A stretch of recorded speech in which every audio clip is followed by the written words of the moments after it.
The Guangzhou International Finance Center in Guangzhou, China is the Council on Tall Building's Best Tall Building in Asia and Australasia for 2011. It's the tallest building in the competition for the year. And to talk about it, here with us in Chicago are Chris Wilkinson, who's a principal with Wilkinson Eyre Architects, and also Craig Gibbons, the structural engineer who's with Arup. Michael Kwok, who is also with Arup, the structural engineer, and Dominic Bettison, who's with Wilkinson Eyre Architects, the project architect. Gentlemen, welcome to Chicago. And we're going to ask you the questions that we're asking of all of our experts, panelists here, that I just want you to briefly touch upon as you care to speak. The world's next tallest building, the Kingdom Tower in Jeddah, Saudi Arabia, has been announced. It's going to be in excess of 1 kilometer tall. And what do you think is the single biggest limiting factor that would prevent us from designing a mile-high tower today? And let's see here, we'll start with Chris. I think lift strategy is the most limiting factor, because vertical circulation is crucial, and the higher you go, the more complex it becomes. Even in our tower, you have to change. The high-speed lifts, we're near the maximum on the high-speed lifts. You have to change several times. I think that's the limiting factor. I think just to add to that, I mean, clearly safety is one of the big issues, and getting people out of the building in a set period of time is key. But also getting firemen into the building and getting them to the top of a building where there's a fire is also key. And I think that's going to be one of the big challenges from allowing the firemen into the building and getting them to the top of a mile-high tower in a minimum amount of time is going to be quite a challenge. And that gets to, is a good segue to our second question, or another one of our questions, is that we're 10 years on from the World Trade Center now and from 9/11.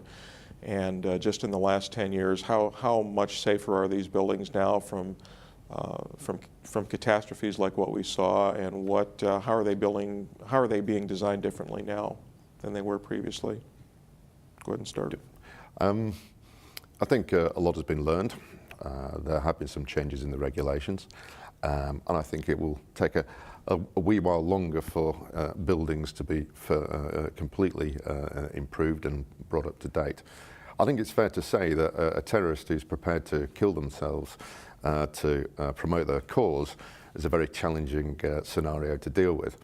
I think some of the biggest changes that there have been are in the softer side of preventing terrorism, such as security measures at airports, security measures in terms of entry into buildings, and those are some of the things that we've seen change quite significantly. Yeah, I agree with a lot of what Craig's just said. I mean, at the end of the day, it's about managing the risk. You're never going to be able to prevent to 100% certainty a terrorist attack. So it's up to us to design buildings that are safe, not only safe to use, but give confidence to the users that the building's safe. So, as Craig mentioned earlier, having appropriate and in some cases over-provisioned escape measures from the building, so there's plenty of staircases, making the stair cores very robust. Quite often now they're designed with concrete rather than more lightweight fireproof materials. So, I mean, there's a lot of ongoing research into the safety of these buildings in an extreme condition, and I think that is finally, well, not finally, but it's certainly feeding into the design process, in a very sort of impactful way. Adding to that, I think we now understand the performance of material and our building system better. I think these days we can using computer to simulate building performance, material performance, blasting, etc. So I think there's a way to actually to predict how building may perform in extreme events better. With that understanding, I think we can design the building more robust and more sort of resilient to this type of attack. All of our buildings this year have some degree of sustainability in them, and of course that's pretty much the standard in tall building design anymore. Can tall buildings ever truly become carbon neutral, do you think? or how closely can we approach that? I think it's technically possible. It's really whether it's feasible economically to achieve that. I do believe that tall buildings have an important role to play in sustainability, particularly if they're mixed-use buildings, because it's possible to have virtually the components of a city in one building, but placed stacked vertically. I think if you just have a big office building with sort of 10, 20,000 people in it, it's very hard to make that sustainable on all sorts of grounds. But if it's got residential, retail, office, hotel, a lot of different components, then you can start to imagine it working from a sustainable use point of view. Then it's a matter of getting using the systems to reduce the energy impact of it. I think there is the potential for them to be carbon neutral, but it has to be on the basis that it's carbon offsetting. In other words, those buildings that produce energy have to be able to feed it back into the grid and get the payback that way. Clearly, to make a building self-sufficient in its own right could be a little bit problematic and quite a challenge for the future, but we have to get there, and I do believe over time we will. One of the, here's a challenging question for you, is what do you think is the best tall building in existence today and why? And I'll just let the four of you answer that individually, starting with Dominic. That's, as you rightly pointed out, a very difficult question to ask, but or to answer. My personal favourite is the Hong Kong Shanghai Bank by Foster Associates in Hong Kong. I think it's a building that is interesting on so many levels. I particularly like the expression of the structure, which is something that we try to, a factor that we try to integrate into the Guangzhou International Finance Centre. So a clear expression of the structural system of the building is on display. I like the fact that the building gives space over at ground level to the public. So it helps the building to knit into the city in a very clever way, and I particularly like that. Access to parts of the building are also public access, which I think is also great, that the local public can feel part of the building and get into the building and use it where they can. And the attention to the detail of that building is also fantastic, and it's something that at Wilkinson we also like to spend a lot of time doing, is really trying to spend a lot of energy onto making sure the building is really well put together and well crafted. Actually, Dominic picked my choice. I live in Hong Kong, and I was a student when the Hong Kong Shanghai Bank was built. And in a way, that actually I was inspired to be a structural engineer because of that building. So, yeah, picked my choice. Well, yesterday I went up the Hancock building again, been up several times, and I really think it's a great building. I like the expression of the structure. You can feel the way the building is working when you're inside as well. I mean, it actually kind of creaks a bit, but I think it's very elegant structurally and architecturally, and I think it really does show a real coordination between architecture and engineering. And for me, it would be the Burj Khalifa, world's tallest building. But to me, it's a building that is evidently been designed architecturally and from an engineering point of view to deal with the wind. The wind is the biggest challenge when you're building something over 800 meters high. But the fact that it's non-symmetrical on each of the elevations confuses the wind and was key to the success of that design, and something that those involved in buildings above 800 metres, I'm sure they will learn a lot from it. But it's my favourite for that reason. It's been well thought through and a very clever design.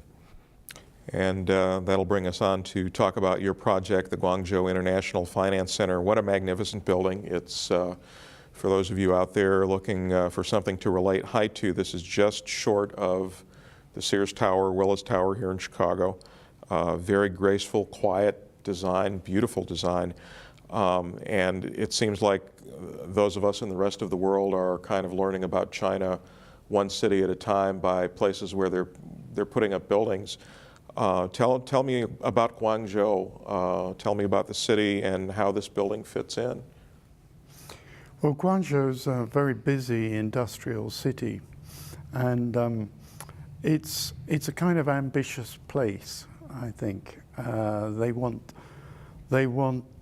to expand, they want the best, and they want it now, and that's interesting for us coming from London. Things happen quite quickly, decisions are made, and the money is found to do the projects they want. I think from our point of view, it was an international competition held by the city, which put us in a very good position because it wasn't just a commercial client, it was a city that wanted this building. And then once they'd selected the architect, they looked for a developer and contractor in that order. And I think that's actually a very interesting way forward. And they helped us through the process to ensure the quality of the architecture was maintained through construction. Tell me about Guangzhou. The building actually have also a political duty.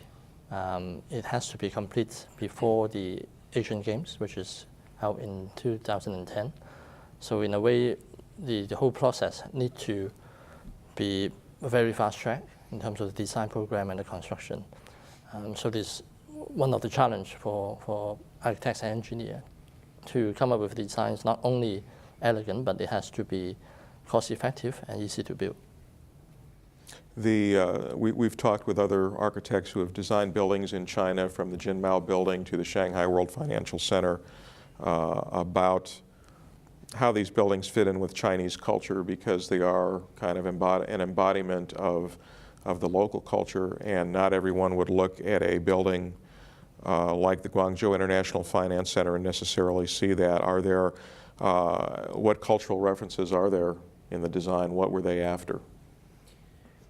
I think the tower is perhaps more of a symbol of another important aspect of the Chinese culture, the sheer ambition of the city. I mean, Guangzhou is a powerhouse of Chinese economy. It's the capital city of Guangdong, where most of the manufacturing is based. They therefore have a lot of money. The city, they wanted to develop a new part of the city for their hosting of the Asia Games. So they developed a new master plan to provide new office towers, new residential, new cultural facilities on a very ambitious scale, and to be delivered in a very short time scale. And I suppose they were looking for a landmark building or series of buildings that would really sort of symbolize that rebirth of the part of the city, and come to symbolize Guangzhou. So really, when they selected our design, I think they saw that it could have the potential to become a real landmark and a symbol for the city. So they weren't necessarily looking for something that was necessarily a reference directly to their culture, but perhaps a look ahead more to the future of how industrialized China has become now, how sophisticated it has become, and of course how powerful it's become on the world stage. So I think less interested in the overtly historical references, as seen, as you mentioned, in Jinmao, but much more of a sort of a clean start and a very kind of fresh approach to the building design. Well, of the design, the council, the jurors said that the building has a profound simplicity in both form and structure, with the Diagrid giving a subtle depth, strength, and character to the building. And am I right, this is the world's tallest Diagrid structure, is that correct? To implement something like this on a scale for the first time, what are the considerations there? Well, it's it was significantly taller. It is significantly taller than the next Diagrid, and it was a question of scale. It was also a question of doing this in a place where the codes were not really intended for this kind of structure. So it's a new form of structure against an existing set of codes. And it was also making sure that we, the skills to build the project were there and existed.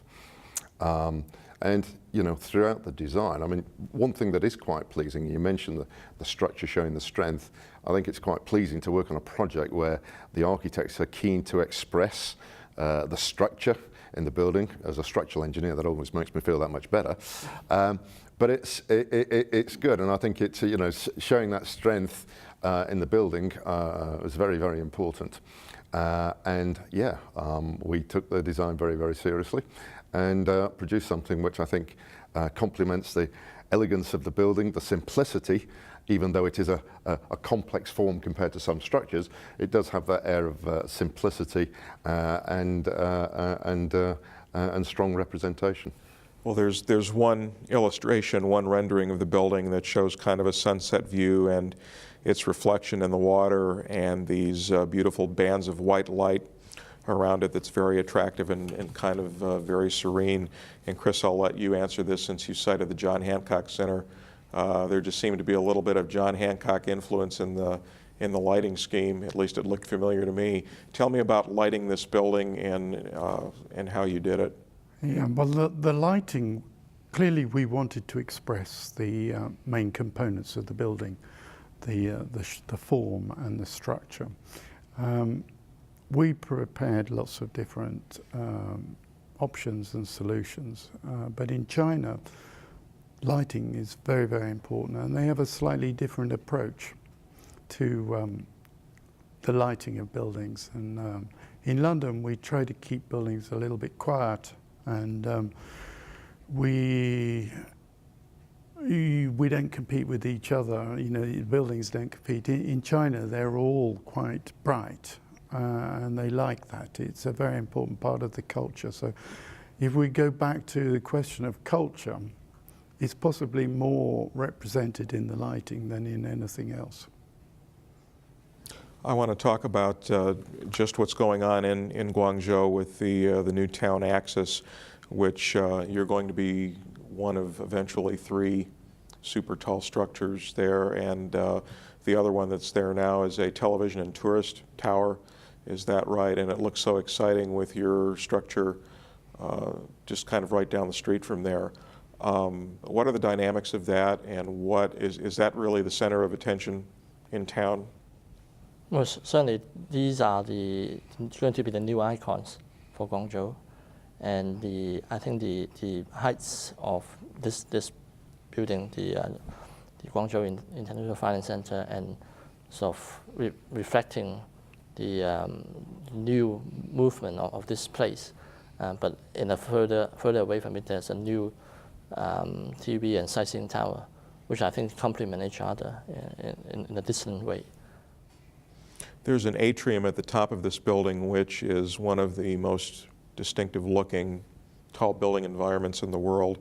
How was the decision made to include that, and what made you decide to put that up there? There's a number of reasons why the atrium's been incorporated into the tower. Perhaps the most significant reason is the fact that the building is mixed use, so it has a commercial office space at the lower levels and it has hotel space at the top. And there's a practical difference between the type of spaces that those 2 functions need. So the office space generally is better space if it's a little bit deeper, and hotel space, as you know, you don't want your hotel room to be too deep. So there's a dilemma how you incorporate those 2 different aspects of design or requirements into the building. And a very effective way of doing that is in the hotel is to basically put the hotel rooms around the edge of the tower, around the edge of the volume, and scoop out the central space, which is not really needed. It's kind of leftover space, and use that as a sort of bonus space, as we did, to create this atrium space. Open the atrium up to the sky and allow light to come into the base of the atrium. So it creates a really dramatic space for the guests to circulate around to get to their rooms, as well as providing a very practical solution to the to creating a volume that allows for the two different uses within it. Yeah, and it's also worth noting that putting a hotel on top of an office building is, presents a number of engineering challenges at the interface. Certainly structurally, because you've got an atrium on top of what would ordinarily be a core underneath, and to that end, it was quite, it prompted the use of a Diagrid solution around the perimeter. In other words, in the hotel zone, all the lateral loads were taken at the perimeter, and it freed up the need for significant structure within the atrium. But over and above that, just from a mechanical and electrical point of view, a lot of the services in hotels tend to be remote from the centre. They are in the rooms, and then you get to an office down below, and everything has to then go into the centre of the core. So you get a lot of transfer of mechanical and services at the interface between those two, and consequently it can be quite a coordination challenge. And again, since this is a new generation building, this does have some measure of sustainability about it, including solar, thermal, hot water, air side energy recovery, heat recovery chillers, ice storage systems. Who wants to talk about sustainability and the features in here, because it's quite an undertaking for a building this size. We're all looking at you, Dominic. Yeah. Okay, well, in terms of the energy saving systems in the building, that there are a number of systems, as you mentioned. A lot of those are on the mechanical side, so it's the actual machinery, the equipment that's incorporated into the building that's been specified to be as technically advanced as possible, as efficient as possible, so that it's reducing the carbon load on the building. We've also worked with Arups to integrate more innovative systems such as ice storage, whereby overnight, well, electricity is cheap, we're using the electricity then to create ice, which during the daytime is allowed to thaw, and the cool, which is the cool energy, if you like, is then extracted from the ice and is to cool the building. We've also looked at other environmental systems when we designed the building. Sadly, not all of them made it through to the final design. We had PVs, photovoltaics, integrated into the plant rooms, into the plant room cladding. And of course we had the double skin glass wall, the sort of bio wall, the energy wall, which would have contributed to considerable energy saving in terms of cooling load on the building. Sadly for all of us, I think also the client now regrets it, the double skin was deleted very close to us going onto site, really as a measure to save money. The client took a decision, cost benefit, and decided that in that particular case they wouldn't proceed with it, which was a shame, I think. And how would that have been configured? How would that have worked? A double skin wall is effectively sort of the hints in the name. You have two skins of glass, an outer skin, which is very simple, generally single glazed. You then have a gap, and then you have another skin, generally a double glazed skin. And you use the two layers of glass to create a body of air between, trap a body of air between, and that's really used to insulate the building from the extremes of the environment on the outside. And within that double skin, within that void between the two skins, we can then start to incorporate shading systems, louvers, which will generally therefore prevent a lot of the sun's energy getting into the building. And in a tall building, the other benefit that gives you is that you create a space that is quite calm. There's no wind load. It's easy to get into clean. So it does represent a very interesting way forward in tall building design. These double skins that will allow you to shade the building, but protect the shading systems from wind extremes of the environment. I'm going to go around and just ask each one of you to, we're going to kind of conclude this, but I'm going to ask each one of you to tell me about the aspect of the building of which you're the proudest. Yeah, well, I think I'm quite proud of the fact that It is the tallest Diagrid structure in the world, and it was achieved really effectively. And it was quite pleasing that introducing that kind of technology, that kind of scale of building, and that scale of components, we were still, well, we were able to achieve very, very fast construction times. So it's pleasing to see that we've done that, and the build and the speed of construction has been quite impressive. And beginning to end, how long? It was 3 years from foundations to completion of building, but at the fastest rate, they were completing a floor in every 2 days, which is very, very fast.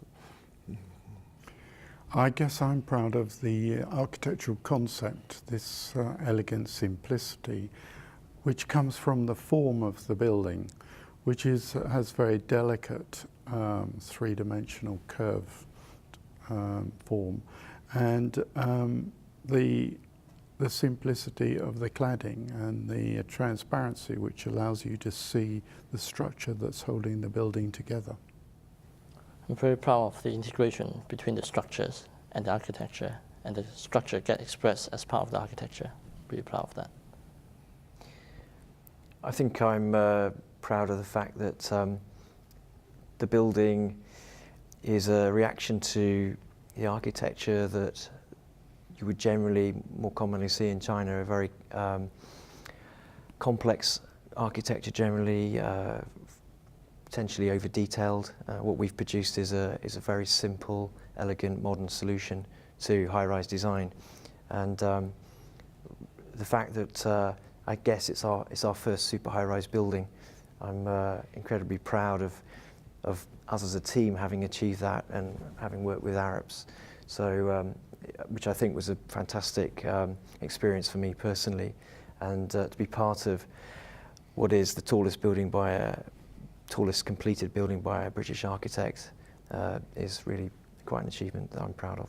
And it's a beautiful, beautiful building, the Guangzhou International Finance Center, and congratulations on your 2011 award. Thank you very much. Thank you. Thank you.